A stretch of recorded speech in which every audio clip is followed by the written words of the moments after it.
Individuals trained to perform cardiopulmonary resuscitation, CPR, should only do chest compressions. Traditional CPR has been shelved as the globe deals with the highly contagious COVID-19 virus. Director of Emergency Cardiac Care at the Heart Foundation of Jamaica, Mark Wong, discussed the new approach during a recent JIS think tank session. Now, there are some concerns, and these are very great concerns, because every time someone does CPR on a person, whether a relative or a stranger, there is always a risk of infection, even for COVID-19.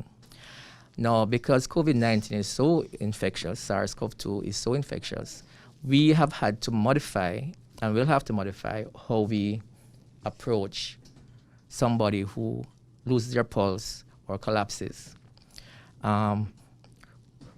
First thing we must recognize is that the care worker, the person who's providing care, is at risk of getting an infection from the person if it's suspected or confirmed to be.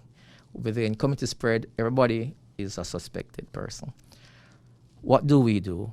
First, the healthcare worker or the lay person has to think of themselves, so they have to be safe.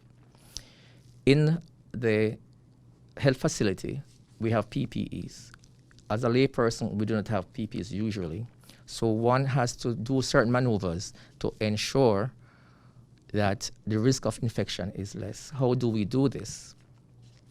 We do this by doing chest compressions only CPR, because we know that SARS-CoV-2 is transmitted in a respiratory fashion.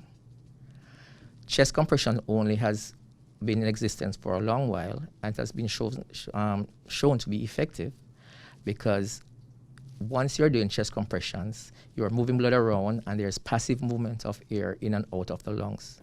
Dr. Wong says the changes are in line with guidelines published by the American Heart Association. We should, if we are worried about bystanders and ourselves, place a face covering, Dr. Innes would say, lightly over the airway, and proceed to do chest compressions only. All right?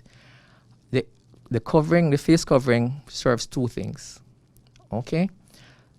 It prevents the expiratory gases from the victim to go into the environment, and the layperson get infected, and prevents the provider getting infected.